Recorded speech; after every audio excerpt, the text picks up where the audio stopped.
Ladies and gentlemen, boys and girls, welcome to the 13th annual Utah's Biggest Liar contest. Utah's Liar is presented by Great Hall Theatrical here at the Angelus Theater, and I'm your host, Stephen Gashler, the creative director of Great Hall and the last winner of Utah's Biggest Liar. Thank you. And because they canceled it in 2020, that means I'm the undefeated 2 years champion. So, yes. All right. Well, we're excited that so many of you have come to be here. This is awesome. Raise your hand. Actually, give me a woot if you're all COVIDed out. Yes. Glad to hear it. It's fun to see things get back to normal. And let's go ahead and get started. So, unfortunately, we weren't able to get enough for the youth division, but we had some great tellers, so we asked them to come and perform for us tonight anyway. So, before we get started with the adult division, first we're going to invite our first teller, who is Aspen Gashler. And Aspen is the 2-times winner of the Utah's Biggest Liar Youth Edition. She's also a gymnast, a brilliant engineer, a magician, and a practical joker. Now, let me tell you a little bit about that. So, yesterday morning, I walked into the bathroom, and there was this big furry spider drawn with a marker on the toilet paper. And so I dutifully played along and shrieked. And my wife, Teresa, said, "What was that?" And I'm like, "There's a spider on the toilet paper, this huge one." And she said, "Well, get it." I said, "I'm not going to get it." She said, "You got to get it." I said, "No way, this is yours, honey. It has your name written all over it." Well, she really did not like this idea that there was a spider here, so she got my daughter Aspen, who had drawn the spider with the marker, and said, "Aspen, I'll pay you $5 if you get rid of the spider." So Aspen scrunched up the toilet paper, threw it away, and got $5. So yeah, well done, Aspen. All right, without any further ado, come on up here, Aspen. When I was 4 years old, I thought cheetahs were the fastest animals. But it turns out that my little brother was right. It's actually peregrine falcons. Which wouldn't be a big deal if we hadn't wagered $100,000. 5 years later, he was still reminding me of my debt. With honor at stake, I had to get a job. So I invested my meager savings into a snow cone stand. First, I tried selling to neighborhood kids. Then I learned the ugly truth. The income of the average kid is well beneath the poverty line. Lesson learned. Sell to adults. Next, I'd chose the biggest office complex in town. Unfortunately, so did every last food truck. Though I don't know why anyone would prefer Mongolian barbecue over hand-saved ice with genuine red dye and 100% pure corn syrup. Lesson learned, avoid competition. I tried the industrial side of town, but it seemed that fate was against me, because as soon as I set up my stand, it started to snow.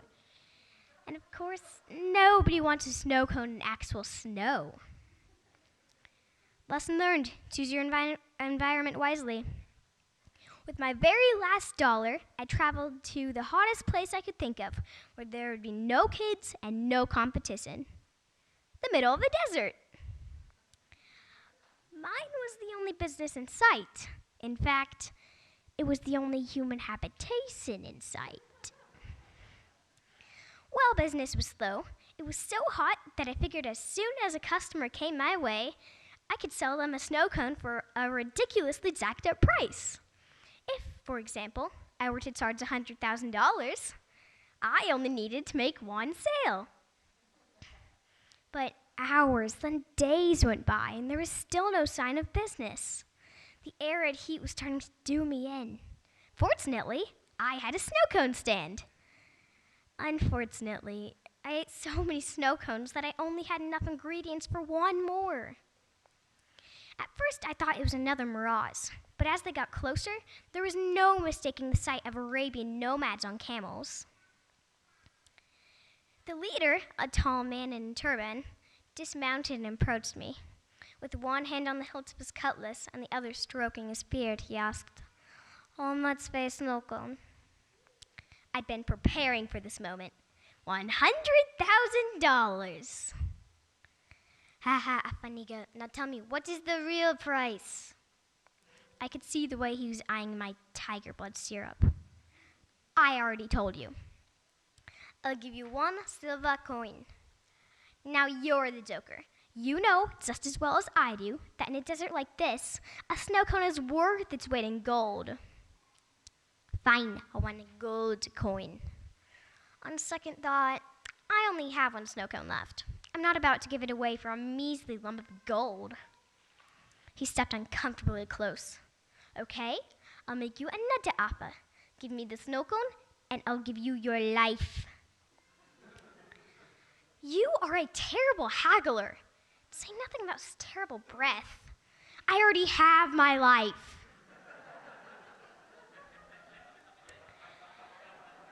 I don't think you catch my meaning. And I don't think you catch mine.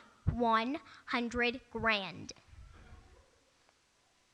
Suddenly he unleashed his cutlass and pointed it at me. Does this change your mind? A bent scrap of metal? I don't want your junk. What do you take me for? Scowling, he nodded at his men. Then all of them unsheathed their cutlasses. Look, I don't care if you give me every scrap of metal in the Sahara. No dough, no snow. For a moment, he just stared at me. Then he lunged for my cooler, trying to pry it open. So I jumped on the cooler and slapped him in the face. Stunned, he stepped back. Stunned, he stepped back and then huddled with his men, making angry exchanges in a foreign language. When the leader finally came back, he was leading a camel. He pulled a blanket off the camel, revealing chests overflowing with gold and silver. Give me the snow cone, and this is all yours. What good is all that out here? I'd rather keep my snow cone. He pounded his fist onto my table, and I confess that I may have jumped a bit. What do you want? He demanded. I count 6 camels loaded with treasure. Throw in 2 more, and the snow cone is yours. He didn't hesitate to shake my hand. Deal. I served him up with the rest of the melting snow slathered with syrup. He downed the whole thing in 3 bites. Wiping his mouth, he said, "That was the best trade I've ever made." You're telling me. In the end, with my newfound friends and a camel caravan, I didn't die of heat stroke. When I presented the piles of gold to my brother, I said, I'll bet you $1 million you won't believe where I got this. Unfortunately, he did believe me.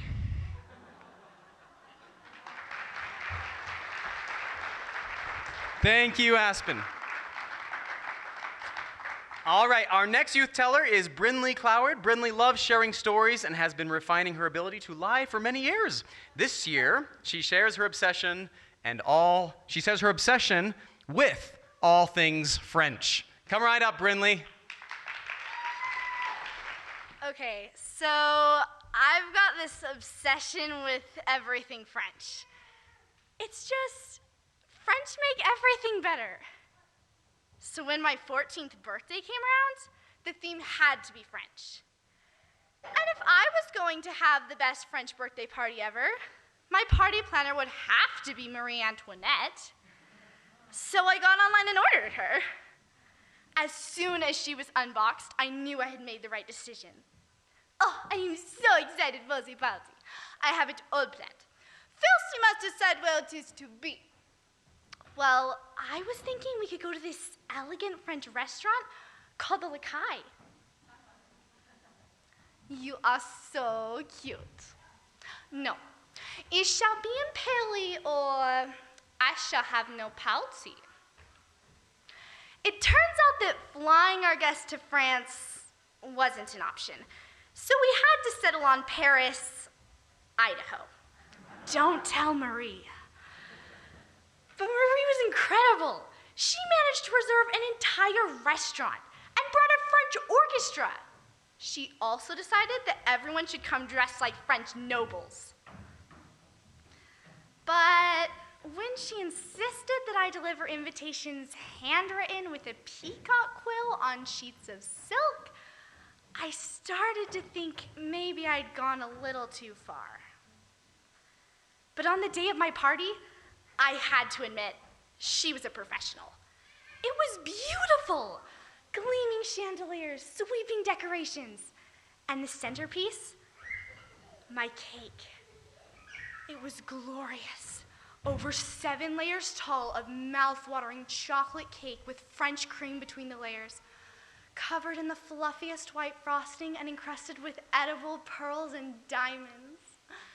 I was so excited! This was going to be a cake and a 14th birthday I would never forget. Marie welcomed all of my guests. Enjoy my party. Ooh, you bring gifts for me? Put it by my cake. But when I tried to say hi to my friends, she told me to go take their coats to the closet. Then she had me prepare hors d'oeuvres while they all danced. And when I tried to talk to her, she sent her guards to accompany me to go get the guests drinks. When I came back, she had opened all my presents. That was it. My party only had one thing left before it was over, and there was no way Marie was getting my cake. I needed help. I needed a revolution. I needed Napoleon Bonaparte. As soon as he arrived, I explained the problem. Marie took over my party and is about to take my cake. He looked around the room at Marie and the cake. Soon he smiled with a ha ha ha. Napoleon had a strategy. Yes, it will be a piece of cake. Gather the guests, and we fight. I gathered my friends on one end of the room. Marie and her guards ran to the other. We didn't have guns or ammo, so Napoleon pushed over tables and armed us with pastries and croissants. He surveyed the scene. Sacre bleu, they have the eclairs and macaroons. A wealthy opponent. No matter. He who controls the cake controls the army. Then the world. I shall be emperor of Storytime. You must let me eat cake. You cannot have your cake and eat it too. The Battle of Birthday Lou began. The first attack, our pastries smacked foreheads. Macaroons came flying back. We responded with boomerang croissants. Eclairs smashed into the tables, and we all ended up battling with baguettes. Victory is almost ours. Bling in, madame. I saw something being wheeled in. Madame Guillotine? No. Bad idea. I know how that ends. Sure, Marie's annoying.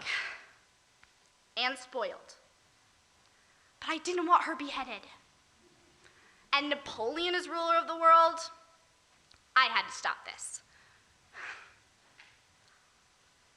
I grabbed the guillotine and placed the cake underneath. Carefully, I drew up the rope. The room grew silent, all eyes on the cake. I order you to step away. That is mine. I dropped the rope and slice. Marie fainted. Napoleon's face turned red. How dare you disobey me? That was my cake. No matter. I shall take over the world myself. Come, my soldiers. Wait! That's not necessary, Napoleon. You've already conquered the world. What are you playing at? Let me explain. I cut another slice of cake and waved them under Marie's nose. Wake up. She sat up. We shall eat cake? Yes. Napoleon, let me introduce you to my favorite ice cream. I placed a scoop next to the plate. What is this? It has vanilla, chocolate, and strawberry? Yes, it's Napoleon ice cream, and it's found everywhere.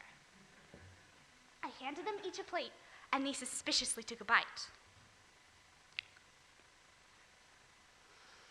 Oh my, this is wonderful with my cake, no? Oh, it is very good. And this Napoleon is everywhere, you say? I have already conquered the world? Yes, and you see they're better together. just like you. But she's right. Oh, Napoleon, we must marry. Yes, your cake and my ice cream must never depart. They dropped their baguettes, embraced, and French kissed. Ew, not like that. They walked away arm in arm. I shall plan the reception, and I shall now conquer the Facebook. I was so thankful it all worked out. They really would go well together. And no one was beheaded. That was definitely the icing on the cake. I was so thankful that my party hadn't been a disaster, and I wouldn't ever forget it. Oh, and it turns out that it's actually pronounced Neapolitan, and it's not even French. But don't tell Napoleon. I get the feeling he wouldn't mind being emperor a fourth time. Thank you, Brinley. That was awesome. You see how great the youth tellers are? Yeah. So, if you have any dirty little rotten liars in your households or in your lives, make sure you invite them to come back next year so we can have the youth contest next year. All right. We're now going to move into the adult competition, the moment you've all been waiting for. And first, before we move forward, I want to introduce our judges. So first we have Andrew Holmes. Go ahead and stand, Andrew.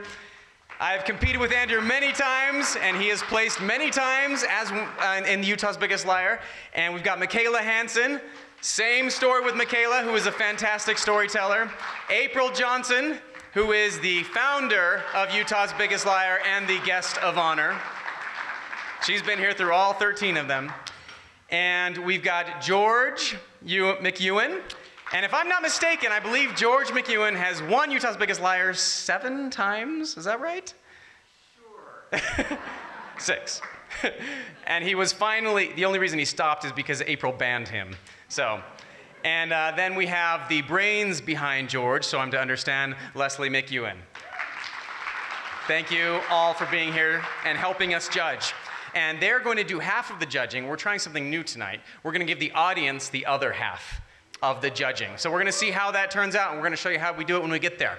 Let's go ahead and get started with our first teller. Now, if you didn't get a program there at the front in the lobby, there's a big glass table out there. So if you want to get one, there's some left. So first we've got Elizabeth Dodds. And same story with Elizabeth Dodds. I've competed many times with Elizabeth. She's fantastic. Elizabeth has brought many stories to life at contests, festivals, and schools. Are all of them true? Well, that's for you to decide. Elizabeth Dodds, ladies and gentlemen. Flossie the cat was fat. In fact, she was probably the fattest, fluffiest, most gargantuan cat you have ever seen. She was a white Persian, which means that she looked a little bit like a white shag rug that you put in your bathroom, and her face looked like this. Now, Flossie didn't belong to me. Flossie belonged to Ms. Rutherford, who lived across the street from us in a little house, and she was what you'd call a crazy cat lady. I mean, she was nuts about Flossie, insane. She had portraits of her in her house, and I swear she had a shrine of her in her closet.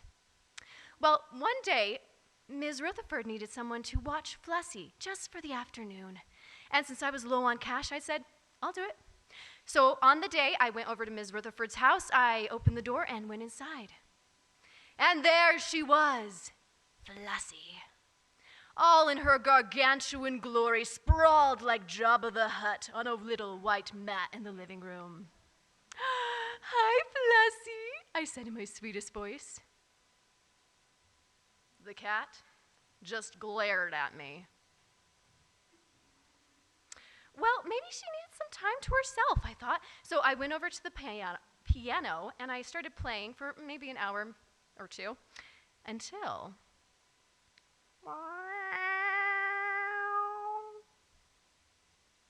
I looked at Flossie. She looked miserable lying on that mat. Maybe she needed some food. So I went over to the kitchen and, oh, there was a note from Ms. Rutherford. I read, Dear Elizabeth, many thanks for taking care of my Flossie. I'll be back at 4 o'clock. Ms. Rutherford. Oh, and a P.S. Please make sure Flossie does not get into the newly installed rat glue traps. Now, for your information, a rat glue trap is about this big, and it's a mat that is kind of like basically just glue, okay? There's just this nasty yellow glue just spread and smeared all over it, and it's about 3 inches thick. It's designed especially to catch rodents and bugs and the like. It's not made for pet animals.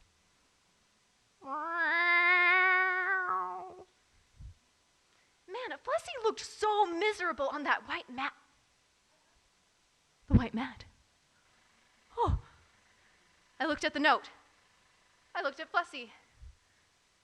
And I realized that the white mat was not a white mat. To this day, I still have no idea how long Flossie was on that glue trap for. I ran over to her, I bent down, and I grabbed her fur, and all it came out was white tufts of fur. I'm trying! Okay, how to get a white cat off of a glue trap. I thought about it, okay. So I straddled the cat over the glue trap, I bent down, and I put both of my hands underneath her, first the left, then the right. Okay, I said, on the count of 3. 1, 2, 3! And Flossie came off the glue trap. No need to thank me, Flossie, I said. I went to put her on the floor, but...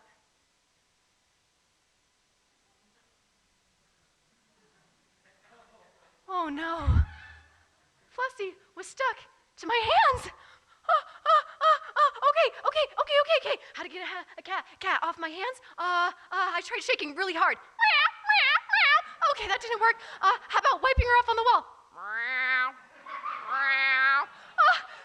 I tried shaking really hard. What was I gonna do?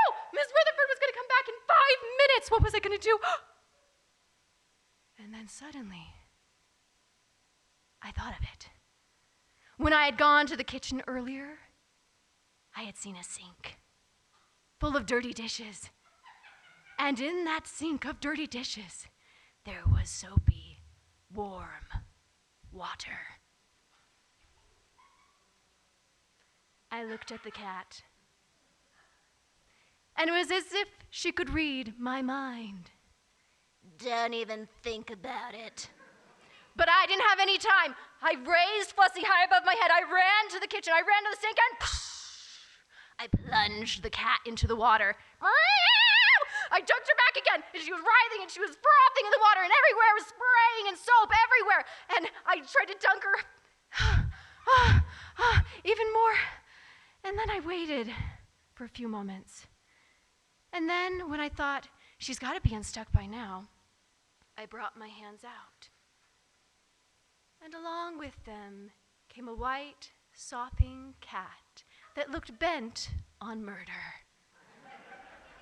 Just when I thought Flossie was about to rip my face off, we heard a sound at the back door. Flossie, I'm home. Oh, boy. Okay. I looked around the kitchen. It was a disaster. Soap was everywhere, water was everywhere, and hanging from my hands like a piece of wet, angry laundry was Flossie. So I did the only thing I could do. I ran.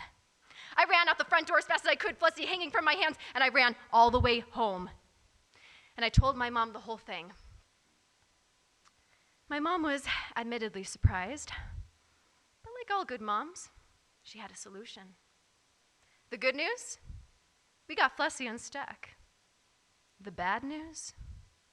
I had the miserable duty of taking Flossie back to Ms. Rutherford, where I had to explain to her why her cat no longer had any fur.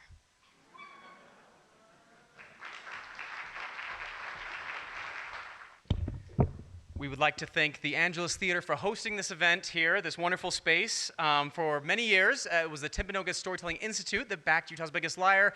We've had to move on and find different ways. So thank you all for your support tonight. Your ticket sales help cover the cost of the event, the venue, as well as they go toward the grand prize for the winner. And we will go over that later.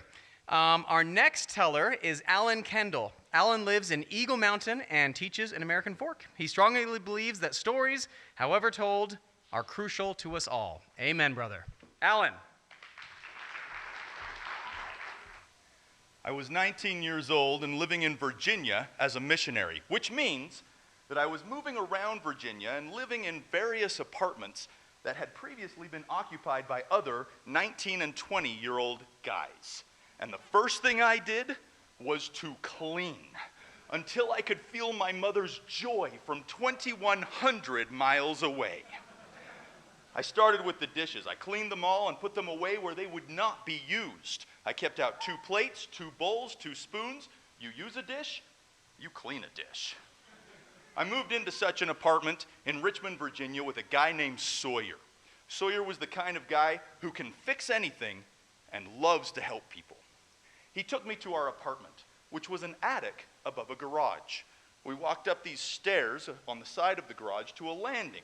It's about 3 foot across and square with a railing around it. We're on the landing and he looks at me, kind of worried, and says, "Hey, Kendall, you ever seen a jumping spider?" If you don't know about jumping spiders, look them up. You'll see words like harmless, cute. They can jump 50 times their own body length. But why was he asking me about jumping spiders? Slowly, he kind of opened the door and flipped on the light. Hundreds of little creatures on the floor jumped to the walls, poof, out of sight. He walks in kind of like, "What can you do?" I crept in and noticed that the walls were slanted all along the one room that morphed from living room to kitchen to bedroom without a break. But the walls, they were unfinished. The joists were exposed, along with thousands of little crevices and cracks, perfect for hiding cute little spiders. Sawyer went to bed. I stayed up all night, cleaned that place from top to bottom, the whole time thinking, how do I get rid of these spiders? The next morning, he was a little mad that he could only find 2 plates, 2 bowls, 2 forks, but I explained my reasoning, and I showed him where the rest of the stuff was up above the cabinet. That day, we went and helped some people who were fixing a roof. Yes, I stayed off the roof. I didn't want to make that phone call. "Hey, Mom, I stayed up and cleaned my apartment." I was tired, fell off a roof. But by the time I got back to the apartment, I could have slept on a bed of jumping spiders. Not Sawyer. He was exhilarated. This had been an awesome day, helping people, climbing on the roof, fixing things. Arr, arr, arr, arr. Yeah, he was energized. And I don't know where it came from. I don't know how it got there. But on the landing was a fork. I don't know. But he picked that fork up and looked at me with a seriously disturbing look in his eye. He swings the door open, brings it down like a sledgehammer, holds it up, and I see 8 little legs. He forked a spider. Ugh. Sawyer was now a shark who had tasted blood. And as I fell into bed, I was vaguely aware of him jumping up on the counter and rummaging above the cabinets. I rolled over just in time to see him land, looking like Rambo. 2 forks in his hands at the ready, another dozen hooked to his belt. He turns the lights off, gets real still, and I'm in bed. I just want to go to sleep. When the lights turn on, chaos ensues. Sawyer is pounding, stabbing spiders, raising them above his head, throwing them away, reloading like clips of ammunition from his belt. The spiders didn't know what to do. They're jumping everywhere. Usually they just headed to the walls and they were good. Well, with evil Sawyer on the loose, they're going all over. Kind of looked like they were headed towards the door. Finally, he exhausted his supply of forks and calmed down. I'm trying to sleep.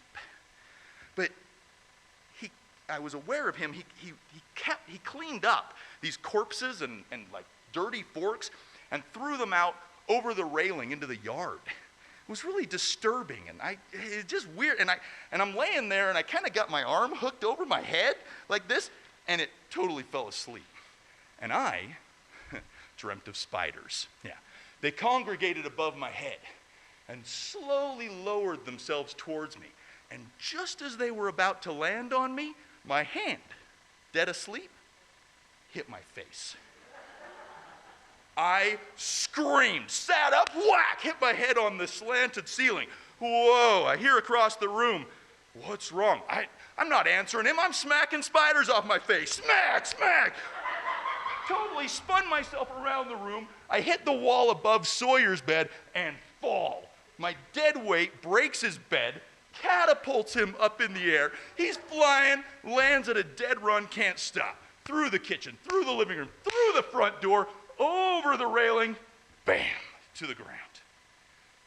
To the exact spot where all the spiders had gone to mourn the victims of Sawyer's rage. The whole neighborhood heard the screams that followed. Yeah, harmless and cute. But I never saw another spider the whole time I lived there. As I said to Alan before, man, that sure brings back memories of my own creepy crawlies on a foreign mission. Anyway, there was a typo in the program. It is Mary Louise Hughes. Sorry, we cut your last name on accident. Who is the next teller tonight? Mary says, I love to tell true family stories. My dad died before telling all of the details of this one, so I get to finish it myself. This is a fantastic one. Let's hear it for Mary Louise Hughes. Well, my dad, Bob, was a surgeon, and it all started one hot, sunny afternoon when he was out playing in the gully that ran through his neighborhood. The lizards were running wild, and he soon caught a nice fat one. As he held it up and looked at its bulging sides, he got curious and started to wonder what a lizard would look like on the inside. He didn't want to kill the lizard, just do an operation on it. So he raided his mother's sewing basket to get scissors, needles, and a big spool of pink thread. He grabbed a jar of ether out of the medicine cabinet and stuck the lizard's head in the jar. As soon as it was asleep, he was ready with the scissors and snipped carefully, took a quick look inside, and then with the pink thread, he stitched up the incision. Just as he was about to snip off the extra thread, the lizard woke up and scuttled off into the bushes. Bob smiled to see him scamper away. His first surgery was a success! The thoughts of being a real surgeon filled his mind, and he got his supplies ready for the next opportunity. It came fast. The neighbor's cat got in a fight, and it had a large gash down its leg. No problem, Bob stitched it up with neat little pink sutures, and then he stayed with the cat, petting it behind the ears while it was asleep. It woke up and snuggled into Bob as if to say, "Thank you." From then on, that cat ran to Bob's side whenever he saw him, rubbed against his leg, and purred loudly. Soon it brought its friends. Whenever they had a leg or an ear that needed stitching up, Bob made tiny little sutures in each of them, and soon he had a multitude of cats following him around the neighborhood. He carried his surgical bag with him everywhere he went because you could never tell when a cat or a kid would split a lip on the playground or lacerate a knee at scout camp.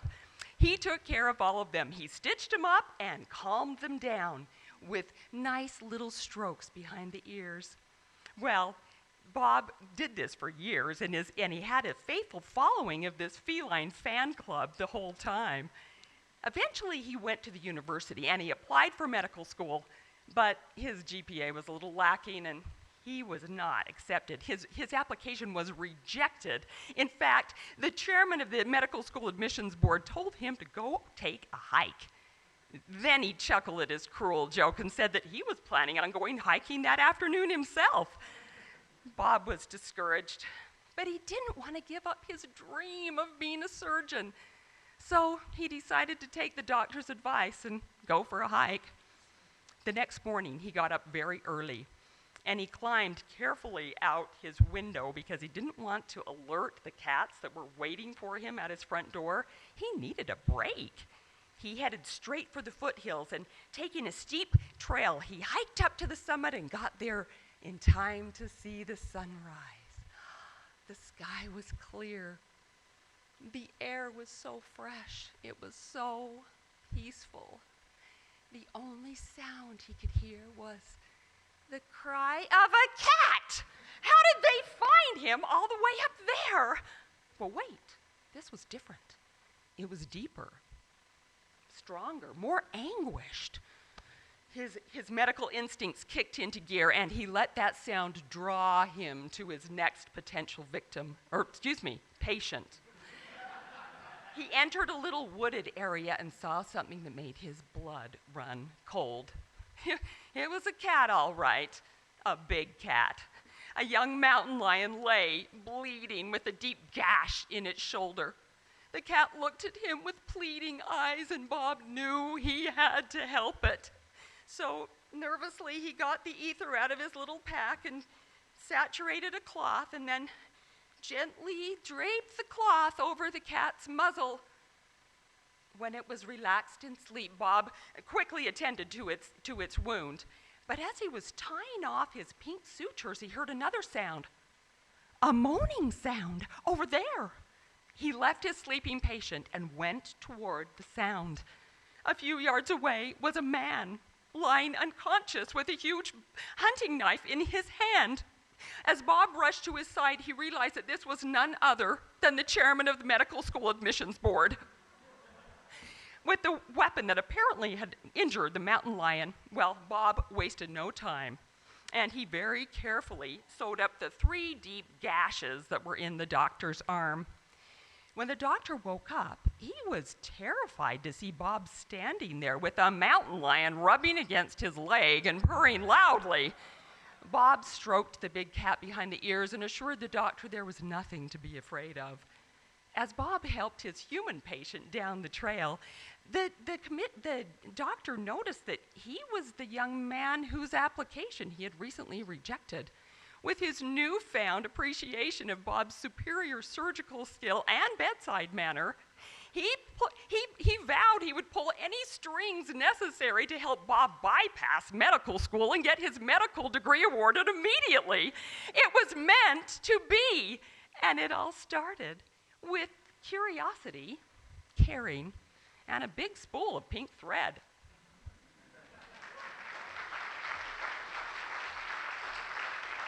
I got ahead of myself. For no reason at all, we switched the order. So backing up, we've got Melodie Gifford.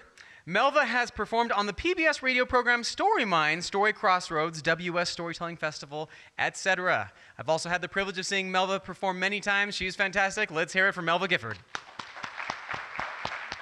Have you ever regretted a double dare? Let me tell you about a double dare my brother Brendan did when he was young, several years ago. He was with his friends. His friends gave him a strip of tire. Chew it like jerky. Chomp, chomp, chomp. Everyone had a good time. Brendan came home.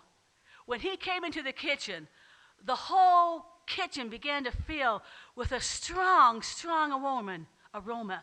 It was like all these cars streaked at a very popular intersection, and we could smell burnt rubber. Oh, right. Mom tells Brendan, go brush your teeth. The second bad habit Brendan has is that he refuses to brush his teeth and will lie about it, and he can't smell his own breath. Brendan goes to brush his teeth. He comes back. There's water on his mouth. Okay, whatever. We eat supper. Next light, Brendan, and his smell has increased. Now it smells like a bonfire full of tires burning, and it is literally burnt rubber. It is permeating the whole house, and Mom says, brush your teeth. I did, Mom. Night after night after night. Brush your teeth. I did. Brush your teeth. I noticed that as the days continued on, Mom started adding leaves to the table, widening the distance between my mom and Brendan. Brendan goes to school. He goes to sit down at the library, relaxes, and The other students are sitting at least a table away. One of them, something's burning. The librarian comes over to Brendan. She sees scorch marks on the pages of his book. The pages are starting to curl. Brendan, if you can't treat school property properly, out of the library. He heads to class. He knows there's a new sitting arrangement. Brendan, left, corner, back corner. All the other students clustered together on the opposite side of the class. Even his classmates have abandoned him. Brendan, at the end of the day, heads home. A bully decides to have his fun. Hey, Brendan, you hungry? Oh, you're a pest. Oh, Brendan, gas bomb. Oh, man, whoa. I think that gas bomb needs a knuckle sandwich. Stop bothering me. Ah, you singed my eyebrows. Stop picking on me. And the bully runs away. Friday night, Brendan goes to baseball practice. He runs toward the coach to find out his position. The coach, seen him, outfield. Brendan goes to the outfield. As you know, a lot of times baseball players like to spit. Brendan is no exception. Suddenly, a ball of fire erupts from his mouth, torches the ground, and there is fire spreading quickly. Brendan, panics. The other teammates, fire, fire, fire. Brandon starts running away from the fire. He's hyperventilating and spreads the fire with his breath. Fire, fire! The coach looks at him. The fire turns on the sprinklers. The fire is doused. Out of the game, Brendan. Brendan comes home. Mom, I'm so hungry. I'm so thirsty. I've been able to eat all today. I bet you can eat a spaghetti dinner. Brendan brings a fork of spaghetti to his mouth, but the fork is fighting him. He can't bring the spaghetti to his mouth. The spaghetti balls, wonderful meatballs. Ah! They scream, jump off the fork, bounce across the table, run away. The spaghetti rolls off the table, escapes.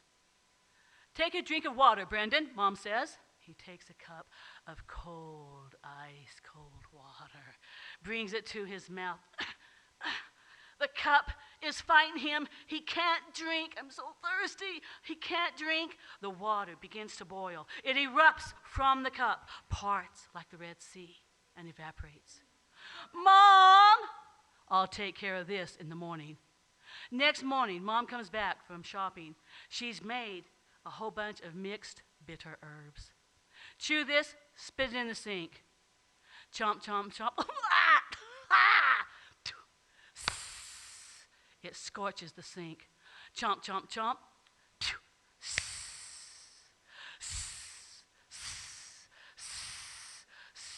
The seventh spit wad of bitter herbs does not scorch the sink. Chew horseradish. Chomp, chomp, chomp. Chomp, chomp, chomp. Chomp, chomp, chomp. Rinse your mouth out with vinegar. Brandon, go to the bathroom and brush your teeth. We all follow him as he goes to the bathroom. He approaches the sink, slathers a thick layer of toothpaste on his brush, and brushes his teeth for 3 hours. No more tires. I'll brush my teeth every night. And that is the story of Brendan's bad habits. Thank you. All right. If you get thirsty, there is a drinking fountain in the back. There is also concessions. We've got some sodas and waters. Unfortunately, we sold out all of the chips and candy bars at the last play, which is a good thing, I guess. Everything's only $1, by the way. So, speaking of plays, this beautiful playhouse is home to many fantastic productions that we've done here. We just finished Bums the Musical here, and starting in about a month or two, we've got Valhalla, a Nordic rock opera that's going on here. You can see in the programs we are pre-selling tickets, and they're $5 off when you order them in advance. And one of the fantastic actors I've had to work with was Matthew De La Fuente, a true Renaissance man and kindred spirit. Matthew is an author, actor, storyteller, and award-winning speaker and playwright. You can find original content on his YouTube channel, which I highly recommend. Ladies and gentlemen, Matthew De La Fuente. Can you guys hear me okay? I love it. So there I was, out of Walmart. I had a bag of cleaning supplies in my hands, and I was on my way to clean my restaurant. I had a restaurant just up the road, and the health inspector was on their way. On my way out of the store, a homeless guy comes up to me. He looks me in the eyes and says, "Son, have you ever wondered where you came from? Why you're here? And where you're going?" I said to him, yeah, I have wondered those questions. And he says to me, "Son, I've been wondering the same thing." And so I say to him, there's actual answers to those questions. And he cuts me off and says, "This isn't a missionary discussion. I want to know why you're here at Walmart and where you're going afterwards." I said to him, I have a restaurant just up the road that I have to clean for inspection day. And he says to me, "Son, unlike most homeless guys that approach you, I'm going to ask you for food instead of money. And unlike most homeless guys that ask you for food, I'm going to earn that food from you." And I said to him, "Oh, wow. All right, name your price." And he says to me, "For a Subway sandwich, I will tell you how the Great Salt Lake came to be the Great Salt Lake. For a Subway sandwich and $3, I will tell you how I was personally involved in creating the Great Salt Lake." I said to him, whoa. I thought you didn't ask for money. And he says to me, "I gotta eat tonight, don't I?" So I went inside, I bought him a Subway sandwich,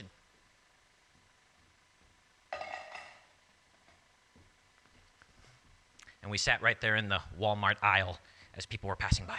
"I'm ready." And he says to me, "It all started many years ago. I was sitting at the dinner table with my daddy and my granddaddy, and I just said 3 simple words: pass the salt. And that gave my daddy an idea, and he shared that idea with my granddaddy, who shared with Brigham Young that one of the things they could do to help with their financial disaster was to exchange salt as a commodity in the mountains." I said to him, whoa. You were there? Like in Brigham Young's time? Wouldn't that have to make you like 200 years old? And he says to me, "Son, how old do you think I am?" I said to him, "I don't know, like 65, 66. And he says to me, "I'm 180 years old." And I said to him, "Yeah, right. What's your secret to staying so young?" And he says to me, "I beg for Subway sandwiches instead of McDonald's." Now, may I continue with my story?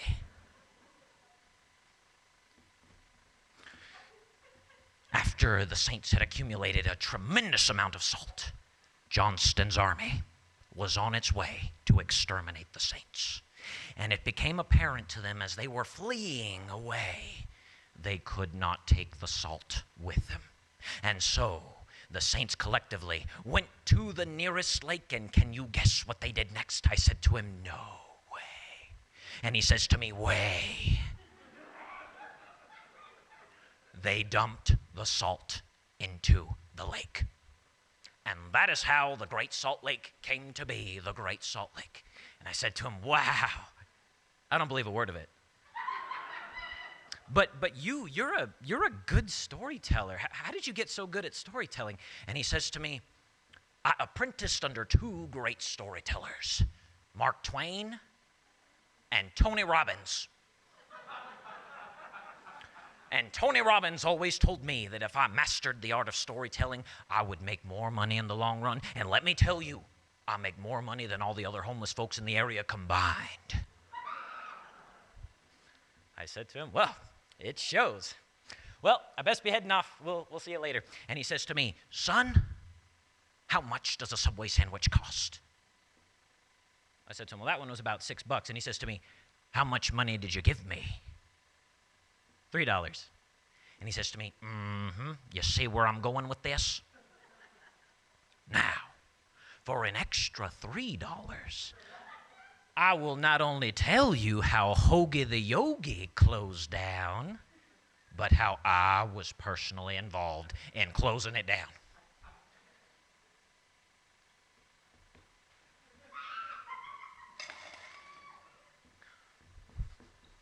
And he says to me, it's a very simple story. I told the story of the Great Salt Lake to every Hoagie the Yogi owner on the day they had an inspection. Thank you. So we've got two more tellers for you. Let's see. Everyone who wins and places tonight is going to get 2 free tickets to Valhalla, a Nordic rock opera, here at the Angelus. And also, the winner is going to get this wad of cash right here for $100. And there's one more prize yet to be revealed. So, next up we have another fantastic storyteller, very accomplished, longtime competitor. Don't call me that. Lin Wing. Lin delights audiences as far away as Russia to as close as her backyard with folk tales, scary tales, mostly true stories, and outright lies, which we're now going to hear. Lin Wing. My Aunt Grace had never traveled more than 150 miles from Tremont in Utah. But on her 85th birthday, Grace and her British pen pal Fanny decided it was time that they finally met face to face. And so Grace, being 6 months younger, would make the trip. Now, Grace decided that it would be a good idea if she had a traveling companion who had some international experience. But she called me. Closest I'd ever come to international travel was to fly over Canada to Alaska. But when Grace said that she would pay all expenses if I would go to London with her, I started packing. And it was a wonderful trip. London was exciting. Fanny, she was delightful. And all too soon, it was time to go home. Well, on the day that we left, we were running a little late, loading up the taxi with our luggage, when Fanny rushed out and she handed me this package that was sealed in packing tape, and there was a light ticking sound. Now, Fanny's third cousin, twice removed, I have no idea what that means. But this cousin asked Fanny to ask me if I would deliver the clock that was inside the package to the cousin's grandson who lived in Arizona. Fanny and her cousin had looked at a U.S. map, and when they saw how close that Utah and Arizona are, they determined that Fanny's third cousin's twice removed grandson and I were neighbors. I didn't have time to explain the size of the neighborhood, and so we just took the packet, I put it in my duffel bag, and we said our goodbyes. Taxi made great time to the airport. We were able to check in all of our luggage, including my duffel bag with the package, and we made it through security and to the gate 20 minutes before we needed to be there. Then I was called to the gate's desk. There was a problem with double booking, and I was bumped off the flight. But good news. Their last flight of the day with the last open seat to JFK Airport was on its way, and I could get on it, but I had to hurry because they were starting to board. Fanny, or Grace, she was now the seasoned traveler, she said she'd meet me in New York, so grabbing my boarding pass, I grabbed my carry-on, and I was muttering, this could be the death of me. And I sprinted to the opposite end of that terminal, arriving at the gate, gasping for air, minutes before the gate closed. But I made it. Now, I may have left the airport, but I know what happened next. I pieced it together. So they were loading up the passengers, priority passengers on Grace's flight, when there was an announcement. Your attention, please. Do not accept any items that you from a stranger. Report all such incidents to the nearest airport authority. And my Aunt Grace, she marched up to the nearest airport authority, and she reported that her niece had accepted a package from someone she did not know. Where is your niece? Oh, she's on a plane that's already taken off. Does she have the package? No. She checked it on this plane, and then she ran off later on saying it was to be the death of someone. The gate was closed. Security was called. The 53 passengers, along with the 12 flight crew who had already boarded the plane, were disembarked, and they, with the 433 other passengers, were moved to a secure location where they, their luggage, and their carry-ons were thoroughly searched. They never found my duffel bag with the package because it had mistakenly been put on a plane to Dubai. Grace was escorted to a security office where she enjoyed a cup of chamomile tea with a twist of lemon while being questioned. So, dear, describe the package. Well, there was lots of tape and a ticking sound. Within minutes, the entire airport was being evacuated. SWAT teams and bomb squads were swarming the airport. Planes were not allowed to take off or to land. For hours, planes circled overhead while air traffic controllers were desperately trying to redirect them. Meanwhile, Grace, who had been moved to a comfortable safe house, was entertaining her security detail with rip-roaring stories of Tremont, Utah. Now, it was about at this time that my plane was flying over Greenland, and the pilot made an announcement. We were making an emergency landing. As soon as that plane stopped on the tarmac, we were ordered to disembark using the emergency slides. I was met at the bottom of my slide by an international team of security officials. I won't go into the details of my arrest too soon. But eventually, my charges, they were dropped. Grace and Fanny, well, their visit was extended by 3 days. They were put up in a lovely bread and breakfast, all expenses paid. After 4 months of traveling across the Middle East, South America, and New Jersey, my duffel bag finally came home. The clock was in great condition. Last week, Grace asked if I would travel with her to Cape Cod. All expenses paid. I declined. After, having the experience of all those costs for legal fees and the hourly rate of my therapist, I've realized that all expensive pays, well, that could be really expensive. The winner of Utah's Biggest Liar will not only take home the cash prize, 2 tickets, but the legendary Golden Shovel of Mambrino. And as I've heard April say many times, children, if you don't understand what the shovel means, ask your parents. All right, we've got one more fantastic teller tonight. It is Tyler Griffith. Tyler has a lifelong history of acting, singing, storytelling, and entertaining. He's performed in many stage, radio, and television productions. I had the pleasure of hearing Tyler perform last fall at the Hauntings Contest. He's fantastic. Ladies and gentlemen, Tyler Griffith. First, I want to stress that my story is true. It actually happened to my uncle in a crowded little train station in jolly old England. The year was 1982. And my uncle jostled with all of the other finely dressed businessmen who were in downtown London train station trying to get home to their families after a long day. He missed his train. And so he decided that he would spend his forced 20-minute layover then in a little tea shop exactly across the platform. He, despite the busyness of the hour, was able to procure a newspaper and his favorite little packet of biscuits. Now, English biscuits are not the fluffy, flaky, buttery American thing that we're all used to and mostly associate with breakfast and heart disease. Biscuits are fine little dainties that the British people enjoy as thin, crisp little cookies. Often chocolate chips are involved. They're delightful. So, with his newspaper and his favorite little bag of crisps in hand here, he takes and looks for an open seat in the cafe. There's but one. The problem is it's seated at a little table with two chairs, one already occupied by a finely dressed British businessman.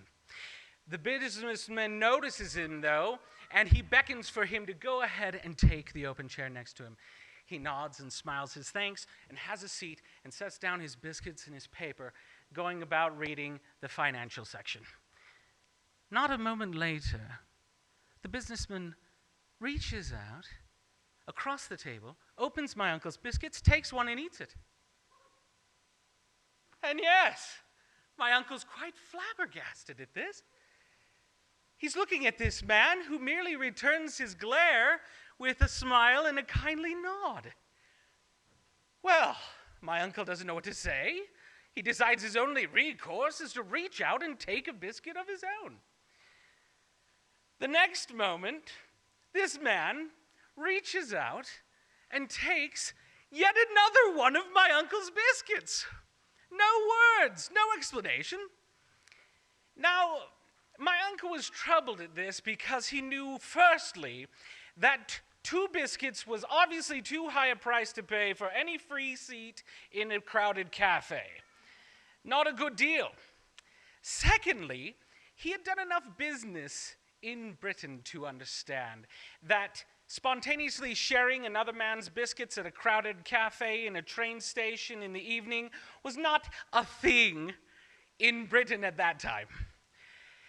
But he didn't know what to say to this man. He was obviously a peer, dressed well, and so he merely reached out and took another one of his biscuits. Well, under the direct gaze of my uncle, with all the confidence of a British lord, the man reached out for a third time and took the second to the last biscuit and ate it. And my uncle, a little belligerent at this point, reached out quickly and snatched the last one and ate it before he could eat that one too. Then, without a word, the British man rises, tips his bowler hat politely, and rushes off to catch his train.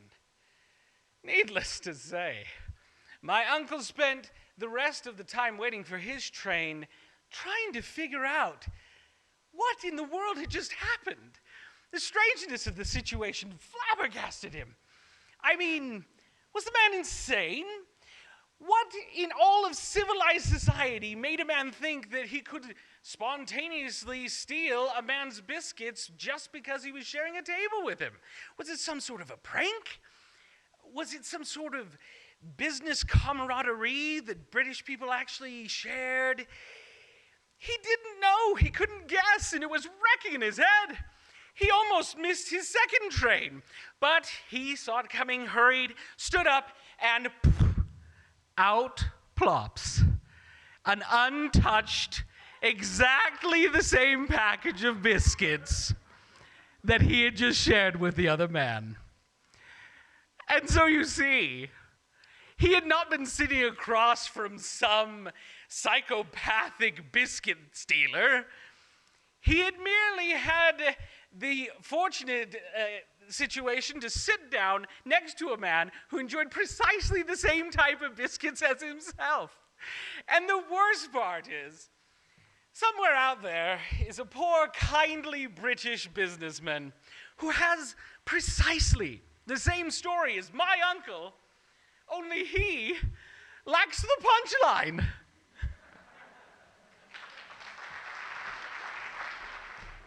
All right, the results are finally in. Wow, that was tough. Really hard decisions, a lot of votes. So thank you for making that so tough, and thank you for our contestants for making that so tough. So,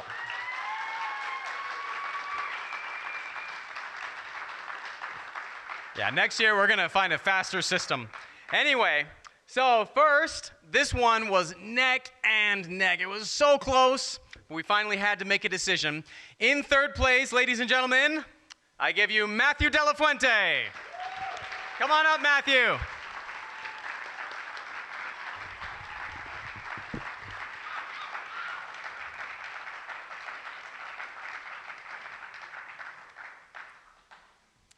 Matthew, here are 2 tickets to Valhalla, a Nordic rock opera, which you're probably going to be in.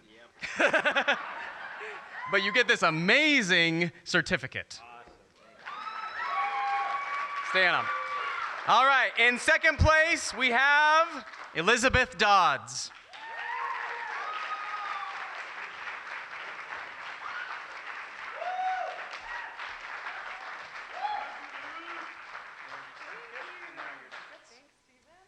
And lastly, in first place, this year's Utah's Biggest Liar, getting bragging rights until 2022, Alan Kendall.